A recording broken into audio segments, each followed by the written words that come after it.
Welcome to Entrepreneur State of Mind. I'm your host, Dr. Dale Caldwell. I'm here with Andy Bluestone, who is someone I've known for a while and has become a good friend. And so, Andy, welcome to the show. Nice to be here. Thanks for having me. Well, it's great to have you. I've been really looking forward to this discussion. I know a lot about you, but I want to learn more, and the audience, will learn a lot about you. So I always like to begin with where'd you grow up, and how'd you get up into this business?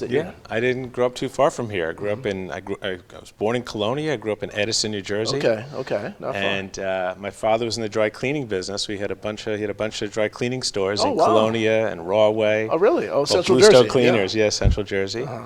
I grew up in bins in the back of the laundromat, so to speak. Did you start as a young person sweeping floors and all that stuff? Yeah. As a matter of fact, I was always ambitious to make money. I don't know what it meant, but cutting lawns and taking my lawnmower out of the garage and moving around the neighborhood when I was 13, and of course shoveling snow in those days. Right. The streets weren't even shoveled very often, but we used to sleigh ride down the middle of the street. But the paper routes. I always did a little something and worked with my dad in the dry cleaning store as well. So you've had this entrepreneur state of mind ever since you were a young child. And it's amazing how many people start out doing sweeping floors, other things, and they grow up. Their whole life is around entrepreneurship. And so you started early. Now, what about college and then after that? I was recruited to a little school up in Connecticut called Quinnipiac College, Hampton, Connecticut. Very well. Had a little tennis gig going there and a small little scholarship, so they recruited me up. I thought it'd be a good idea because I think the school was 6-to-1 women to men. It was a nursing school, but also I thought I might want to be a physical therapist. But after a few biology courses and science courses, I figured this is not for me. I then transferred to Hofstra University and had financed in finance and majored in finance and economics. Excellent. Well, Quinnipiac, I grew up in New Haven, Connecticut. I was born in Boston, but Quinnipiac was one that was a small school and nothing, but then they had the pole. So they really have become an entrepreneurial kind of organization, much more so than most universities. And then Hofstra is obviously a great school. And so right after Hofstra, what did you end up doing? Yeah, so my father moved into the insurance business, and he's doing very well for himself. So I was looking for a job right out of college, and his boss my father said, why don't you go meet this guy Al? He's a good guy. Maybe you should come work for Al, right? So he gave me an interview, and he said to me, I guarantee you that you'll make $15,000. This is 1981, $1,250 a month. And if you earn anything above that in commission, you get to keep it. Nice. So the first, I'm 22 years old, the first 3 months were miserable. In those days, Dale, there was such a thing called the telephone book. Right, exactly. Yellow pages and white pages. The cold calling, huh? And I was dialing for dollars. Dialing for dollars. 6 to 9 at night, and it was impossible because, I was a kid, nobody was answering the phone. If they did, hang up. So somehow I got very lucky, but I moved into New York, and I lived in the West Village. And I used to get home, with my buddies 1, 2 in the morning, and we used to go have, we were eating just to, fill our bellies from all the alcohol that maybe we drank, Exactly. And other people were actually coming to work. It was by the meat market down on Horatio Street. We used to go out to this little restaurant called Florent. And I'm noticing people are just getting their day started. They're coming in for breakfast. We're, having the munchies and going to bed, right? You're going to bed, exactly. So I said to myself, maybe I'll just call on these guys. So I put a tie on one day, and at 4 in the morning I started going down, and this is the meat market, the meat packing district today was much different back then. There were actually slabs of beef on the streets. Real meat out there. There were people going to work, 2, 3 in the morning, starting their day. And by 6 in the morning, all this 5, 6, all the trucks would show up with the beef. They'd unpack it, they'd put it on the inside in the warehouse, and then the restaurateurs would come in and select their meat for the day. All the top restaurant, chefs, right? So and you got a chance to see all that happen. I started knocking on doors at 4:35 in the morning, and you know what happened? Nobody else was doing that. Right. There were no salespeople knocking on doors, so I got very, very fortunate. I got into a little niche, and people start to gravitate to like me. I may spoke their language or something, I'm not sure, but create a little business out of that. So at the time, Al, said I started blowing out the numbers. $1,250 a month wasn't enough anymore. Right, exactly. So I doubled my income at age 22, and I was like off and running. So I was very lucky. But that's the entrepreneur state of mind. I mean, that's what this show is all about. Is really early on, and it's about doing things that nobody else is doing. Right? So often people are saying, and they go to these self-help books, well, how did Joe become successful? I'm going to do exactly what Joe did. No, you don't want to do what Joe did. You want to create your own thing. So that's really, okay, so from there, now let me ask you, your dad had the insurance business. What happened to the dry cleaners? Did he just sold? Oh, yeah, no, he sold that out. So in the Okay. 60s, late 60s, I don't know if you remember, but permanent press, all of a sudden people started wearing jeans. Right. And they weren't wearing linens anymore. It was like became as a hippie type of era or whatever. So the dry cleaning business became very difficult. Oh, and so he sold out. It made a huge revival in the 80s, dry cleaning, but it was a period of time where people were just wearing jeans and T-shirts. Right. What kind of thing. We're just discarding all of our suits.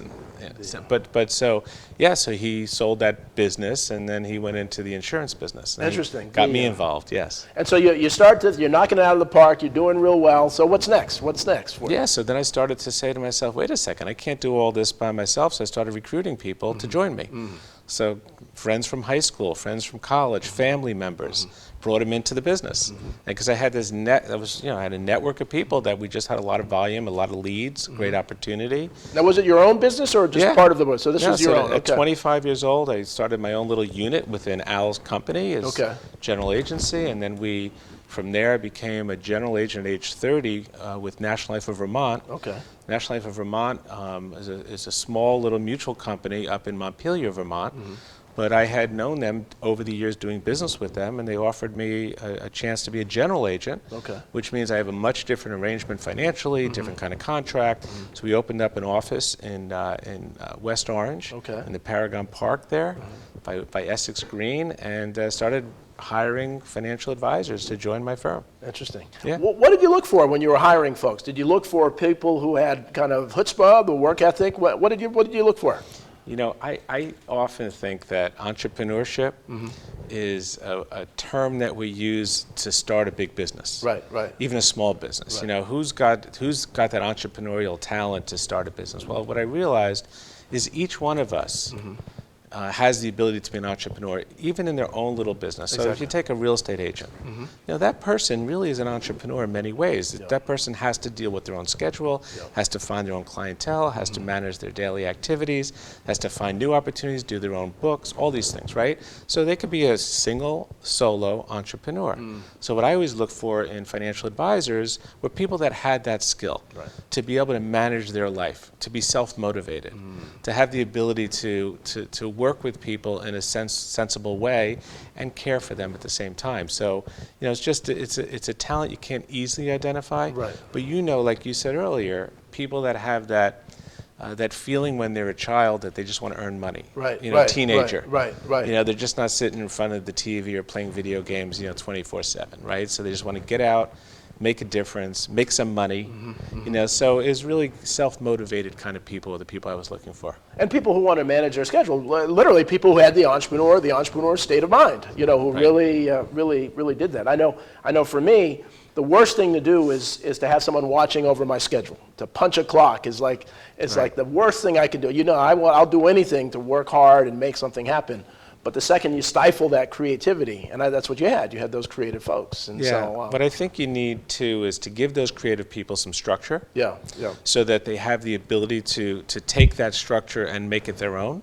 Right? Even if it's a cold call telephone conversation or a first meeting with somebody. I always say to people that in any business, the first meeting, you're dealing with a suspect, someone who's suspicious, doesn't really know you. And then once they get comfortable or they're referred properly, they become a prospect. And then a prospect, if you develop it properly, becomes a client. Right? And then, a client can become an advocate, right? So what you really want to do is turn many of your prospects into advocates, and advocates will refer you to more business. So teaching skills, giving people the ability to learn how to do that, and at the same time be entrepreneurial, right? So we want to give I try to give the framework on how to be successful. It's up to the person to individualize it and make it their own. Did you require, I worked after business school, I worked for, actually before business school, Dean Witter, which is now part of Morgan Stanley, that's how old I am, a long time ago. And we had the dial, you had to make 60 calls an hour, they'll dial for dollars. Did you set any kind of parameters of that and tell them how many calls they needed to make? Sure, of course. I mean, listen, activity leads to results. Right. So without that kind of activity, you're not going to get results, Right. whatever the number is, Yeah, 60, right. 100, 10. Right. So we always talk about activity. And so the activity is try to get yourself in front of, 6 to 8 people a week.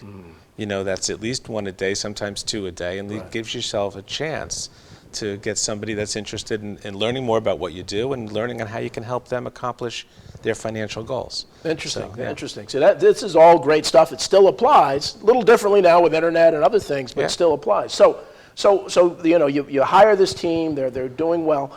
You have become an expert in networking, and so clearly that's what you've been doing for much of your life. Right. And so where did it go from there? And I know you've written books and other things, but talk to me about that. Well, I really think networking is just natural. People say, "Oh, I don't want to always be working," and I say, "What do you mean by that?" Well, if I, join this club or go to this event or be part of the association, and I go to these evening events, I'm always working. I said, well, maybe they become your friends, these people that you're always working with. Right, exactly. Maybe they are your family. Maybe they're people that you want to get to know. So networking has this negative connotation, which is I don't want to be always working kind of thing. And the truth is, that's where most of our activity comes from, is from people, when you're in financial services, maybe other areas of business, or people that know and trust you. They want to do business with you, someone they can trust. So I'm a big believer in putting yourself out there in the right spaces to network, but also be available for somebody that wants to do business with you if they choose to, right? I also think there's some leadership involved with networking. Right. So it's one thing to join an association or join a chamber Right. or get involved in a non-for-profit. But then why not be a leader in that particular area? So join that board, be involved with decision-making when it comes to the association, the chamber, the non-for-profit, whatever area you think you want to network in, or at least expose yourself to and help other people. There are organizations in every community in New Jersey and throughout America that are basically networking communities. It's the Rotary Club. Right. It's the Chamber of Commerce. And why do people join these things? Because they want to help the community. But at the same time, get to know their neighbors, be of value to each other, help each other grow. And so there are huge organizations that have built networking systems like BNI and LaTip, where people meet first thing in the morning. The main reason is to get to know each other, network with each other, and give each other leads. So this is it's not a negative connotation. It's a very positive impact and influence on society, I think. Well, and I think, and we're going to take a commercial break in a second, but you need a natural curiosity. I mean, one of the reasons I love doing the show is I just love learning about people. You have to enjoy, so it's not a job. It's really coming out. I want to learn about the people, and I remember when I was in sales, there was a book called Joe Girardi, who was a #1 car salesman, and his rule was the rule of 150, that everybody knows 150 people. If you do well by those 150 people, and now it's bigger. This is before the internet.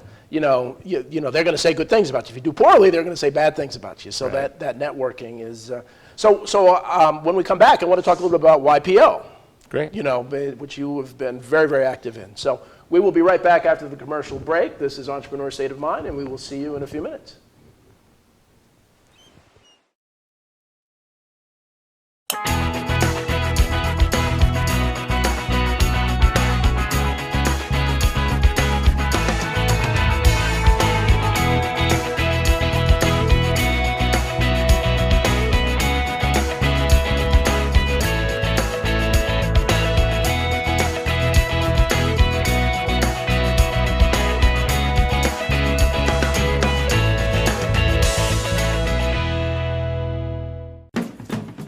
This plus this equals this plus this and this.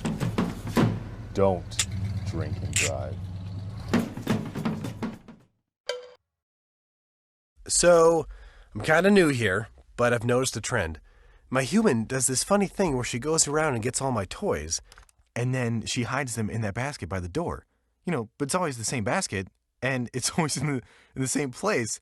And then she acts so surprised when I find them, but, she's putting them in the same basket. Again. It's like, hello, that's where you put it last time. You were the worst at hide and go seek.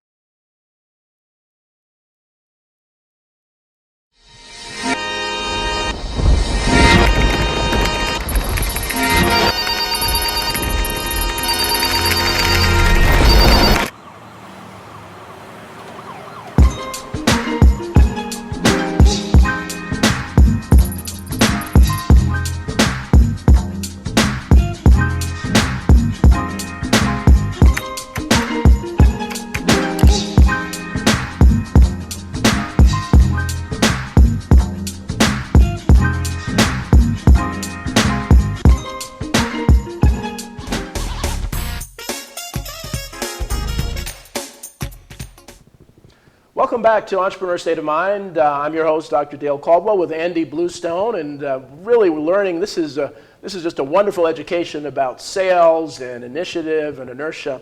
But Andy's involved with a lot of wonderful organizations, and one of them is YPO, and he's just going to give a real brief overview of this organization. So tell us about YPO. What does that stand for, and what is this organization about? Yeah, well, I'm not so young anymore, but it's the Young Presidents Organization. You are young. And when it started in the late 50s, the idea was that entrepreneurs, business owners, really didn't have a lot of people to talk to about learning from each other about issues in their business. They had professionals like accountants, attorneys, but no peers that they felt, or we felt, that you could actually talk to about some issues that come up every day with employees, with bankers, with accountants, with economy, with tax laws. So this organization was formed in the late 50s and still thriving today, but the idea is to help each other grow through knowledge, right, through education and leadership skills. And so now it's something 20,000+ people around the world are members. Wow. It's very international.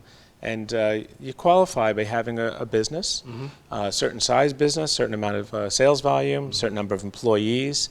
And by the time you're 50, you're sort of booted out, and then you join something called the WPO, which is the World Presidents Organization, which I'm in, but now they all merge together. So now we're called Gold, the Gold YPO, but I guess our golden years. But it is a wonderful organization for those people who want to learn about not just themselves, which you do, but other businesses and how it can relate to your own business and other ideas that maybe you haven't thought of.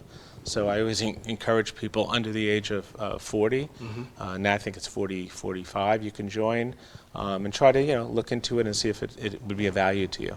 And you've introduced me to some of the folks who are part of it. These are some of the most brilliant entrepreneurs out there. So if you have a successful business, it's something, look up a local chapter and think about it. Yeah.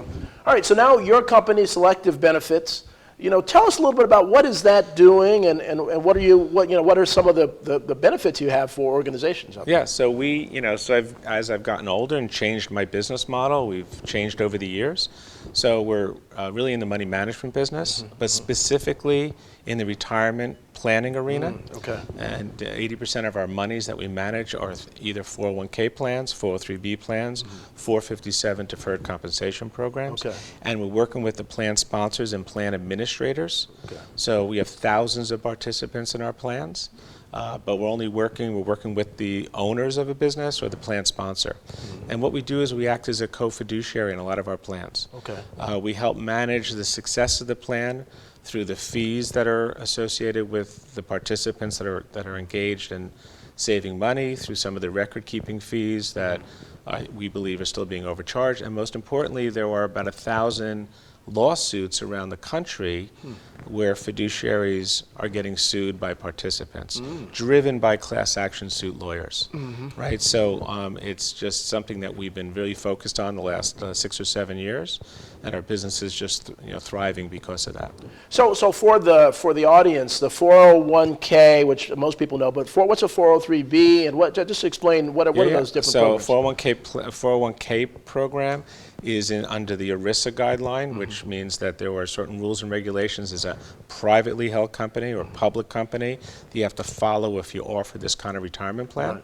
Right? It's a defined contribution style plan, and it's prevalent now. Almost every company has it. As a matter of fact, in the state of New Jersey, there's a new law that went into effect in 2021 that requires now businesses that have 25 employees or more to offer a retirement plan. It's called a secure choice plan. So an alternative would be a 401k plan to what's required by the state of New Jersey. So that's the 401k arena. 403b is mostly education and non-for-profit. Okay. So school systems, colleges, non-for-profits that have retirement plans falls under code 403. Okay. And then the 457 code, which is for governmental and non-governmental too. There's deferred compensation programs, again, tax-deductible contributions, tax-deferred growth, mostly for public employees, police officers, firemen, public employees that work in municipalities, cities, or counties.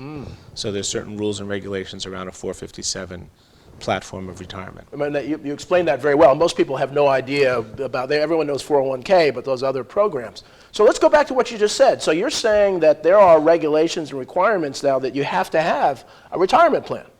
So for those of you who are out there, I mean, this is really important. And a lot of people, and there are penalties if you don't do that, right? That's correct. So in New Jersey, the law went into effect in March of 2021. Wow. So this is brand new. This is, a lot of people don't know about this. Yeah, it's called the New Jersey Secure Choice. New York just passed a very similar law. I don't know exactly when that's going into effect. I think maybe this year, but we're not sure yet. So there are now in our region, there are now government rules. If you have 25 employees or more, part-time or full-time, you must offer some type of retirement plan. Just like healthcare in a way. Right. You know, what the ACA did, right? So same kind of thing. So now the governments are getting involved, really helping everybody save for their future. Because at the end of the day, we're living longer lives, we're eating healthier. We can't always just rely on the government to support us with Social Security. Well, and Social Security with the demographics is, you know, it's really not as stable as. So Andy, there, and we'll say again, so if somebody wants to reach out to you, if somebody's watching this, they have 25 employees, they say, I didn't know this, you know. How do they, what's your website, or how do they contact you? Yeah, so thank you for that little plug there. Yeah, no, I'm here to help people, so this helps actually. sbgroup.com, selectivebenefitsgroup.com, SB Group, and you could find me on my website. You'll see exactly how everything works. My email's abluestone@sbgroup.com. So, yeah, thank you for that. No, but this is real. I mean, really, it's really for the audience, because this is a real big deal. And retirement, you know, you've got to save. And now with you know, the margins and the cost of living has gone up, it's hard for people to save. There's another little wrinkle to this whole thing. It's that employers could join together. It's called a multiple employer program, MEP. And it's like a collective. If you belong to an association, or you belong to a chamber, or any kind of group of people that are dues paying, there are now organizations, call them record keepers, that can actually put the group together under the current tax code that allow different employers, different industries to join together under one. Reduces fees, reduces liability, it gives the participant a broader spectrum of investment options, which is really important. Wow. So these are the kinds of things that are changing in the industry, especially when the governments are now putting in rules and requirements to start some kind of retirement plan at your corporation or your business. So let me stop you. So we, as you know, I'm the executive director of the Fairleigh Dickinson University Rothman Institute of Innovation and Entrepreneurship. And we've joined 17 chambers because we're really trying to be statewide and connect. So those chambers can benefit their membership by doing this. And is there a cost to the chamber, or how does that work? Yeah, there's no cost to the chamber at all. So no cost to the chamber to do this. Wow. Yeah, and so what the chamber's doing is saying, and this is not new, this has been happening in healthcare, it happens in other organizations like the Bar Association or the CPAs Association. They offer these group benefit plans that if you're a member, you could sign up for, right? So this is just now hitting the retirement arena in a big way. Yes. And so how do they get this started? Is it just meeting with you and kind of talking about how many members do you have and what do you do? We're actually here to educate the chambers, the associations, clubs, any group that has an association of some kind where there's dues paying members. Just educate them on what the options are. So we're here to help anybody at any time understand how that works. Excellent. And the program is called, what is it called again? Yeah, it's a multiple employer program. So multiple employer program. So any of you out there who are part of associations or chambers, ask about this multiple employer program. It could actually save you a lot of money and help your employees. And not many chambers are offering this kind of thing. Yeah. So we're hoping to get more traction to at least allow the members the opportunity to be in a multiple employer plan if they choose. And it's particularly timely now because after we come out of the pandemic, where they were doing Zoom, there are a lot of people who say, well, I can't afford to join a chamber anymore because my profit margin's gone down, and they're only doing Zoom stuff. I want to do in-person stuff. So now it's a good chance for chambers and other organizations to reconnect with membership by offering this kind of benefit that doesn't cost them, a lot to really get going. As a matter of fact, associations and chambers are looking to offer more and more to their membership. Right. And for that exact reason, because how many are coming back full-blown in-person meetings, it's going to take a little time. So offering other programs that are available through the associations, through the chambers, offers the chamber the ability to give more to have more on their platform. So it's a good time to look at it. Wonderful. Well, thank you, Andy. That's really great information for the audience. So now, what other things are you working on? You're working on a whole bunch of different things around the country. What other projects are you So, working on? listen, we're really focused on our core business, Right. which is helping the participants that are in all of our plans really meet their needs of retirement, really gain their needs towards retirement. We also have a financial planning division of our company. I have a partner in the business that just handles the financial planning for individuals. Oh, really? For individuals? We do a lot Okay. of that. What's the minimum kind of net worth of the folks that you work with? Look, we deal with a lot of high net worth individuals, but Right. those individuals have friends and cousins and children, and so Right. we're not, looking at focused on high end, which a lot of firms do. Right. We're focused on helping people that are seeking our input, our knowledge, our information. Wonderful. Yeah. Wonderful. Well, I just got the signal we only have a few minutes left. This always goes quickly, and we could talk for another hour. As we end, what kind of advice or what things would you like to say to the audience as we close up? Listen, I think at the end of the day, we're all in a very similar mode. Coming out of this pandemic, it's been challenging for many of us. Thank God, those who are listening, those that, we're here, Dale, that, we came out the other side and things looks like things are coming back, to normal, right? Absolutely. But I think we have to think, I would like to think about, a little more about our future and what we're leaving behind, and make sure that we have our wills, our trusts, if you need one. Our family is set up the way you want it to be set up. Right, right. So, we're real focused on financial planning and estate planning, and I think everybody should think about, do you have a will? Is it properly set up? Do you have the proper liquidity if you live, die, or get disabled? Make sure that's set up properly. Are your kids cared for, if you have young or older children, the way you intended them to be? So I think a little more focus on yourself and see that your life is in order. Wonderful. It's a good time to look at that and make sure you're where you want to be. Well, Andy, I want to thank you very much. I want to thank the audience for watching Entrepreneur State of Mind. A lot of great information. And we will see you next time. Take care. Thanks again, Andy.